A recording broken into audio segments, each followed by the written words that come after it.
بسم اللہ الرحمن الرحیم۔ شروع اللہ کے نام سے جو نہایت مہربان رحم والا ہے۔ السلام علیکم فرینڈز، میمونہ کی دنیا میں آپ سب کو خوش آمدید۔ اپنے قیمتی وقت میں سے وقت نکال کر میمونہ کی دنیا میں آنے کے لیے شکریہ۔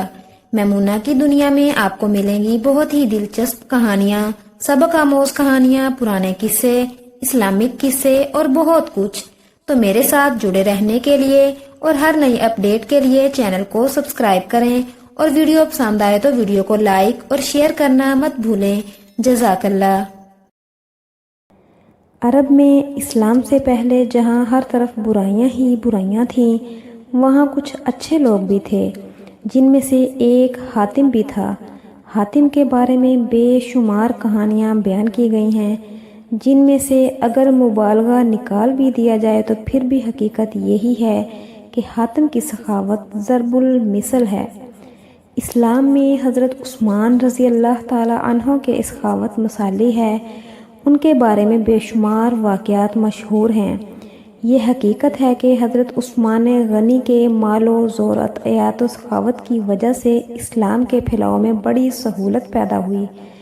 حاتم کا تعلق طے نامی ایک قبیلے سے تھا، اسی کی نسبت سے اسے حاتم طائی کہا جاتا تھا۔ وہ یمن کا حکمران تھا۔ یمن کا علاقہ عرب سے جڑا ہوا تھا۔ عرب پر ان دنوں نوفل نامی بادشاہ کی حکومت تھی۔ وہ حاتم کی سخاوت اور علاقے میں مقبولیت سے بہت پریشان تھا۔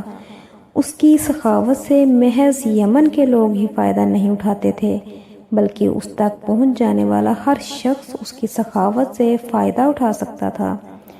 بہت سے لوگ تو محض اس کا امتحان لینے ہی اس کے پاس چلے جاتے، اور وہ ہمیشہ ہر امتحان میں کامیاب ہوا۔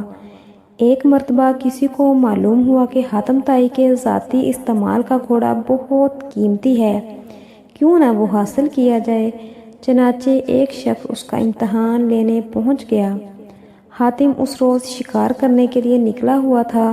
اتفاق سے اس روز اسے شکار بھی نہ ملا۔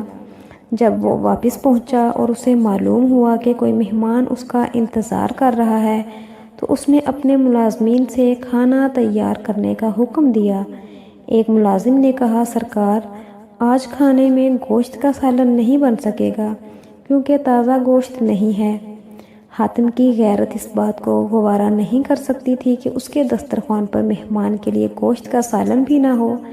اس نے کہا، آج ہمارا محبوب گھوڑا ہی ذبح کر کے پکا لیا جائے۔ یہ فیصلہ ہوئے اسے شدید دکھ بھی ہو رہا تھا، مگر اس کے سوا کوئی چارہ بھی تو نہ تھا۔ کھانا تیار ہوا۔ حاتم نے اپنے مہمان کی تواضع میں کوئی کسر نہ چھوڑی تھی۔ مہمان بھی بہت خوش تھا۔ صبح جب مہمان کے جانے کا وقت ہوا تو مہمان نے رخصت ہونے سے قبل اس کی مہمان نوازی کا شکریہ ادا کرتے ہوئے کہا کہ اس نے حاتم کی سخاوت کی بڑی شہرت سنی ہے۔ اگر وہ اپنا پسندیدہ گھوڑا بھی اسے عنایت کر دے تو بڑی بات ہوگی۔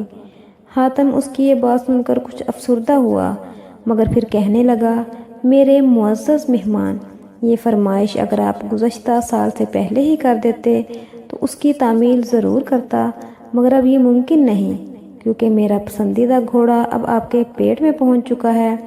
اس کے ساتھ ہی اس نے ساری مجبوری بتائی اور اسے اشرفیوں سے بھری تھیلی نذرانہ کے طور پر دی کہ اس کی دولت سے وہ اس گھوڑے سے بھی زیادہ قیمتی گھوڑا خرید سکے گا۔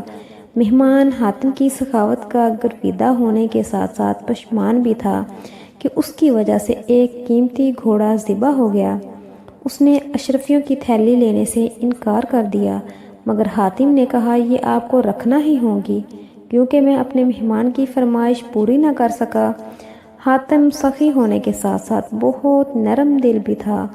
اس روز اسے اس بات کا ملال ہو رہا تھا کہ وہ اپنے مہمان کی خواہش پوری کرنے میں ناکام رہا ہے، جبکہ مہمان اس کی نرم دلی اور سخاوت کے گن گاتا ہوا اپنے گھر چلا گیا۔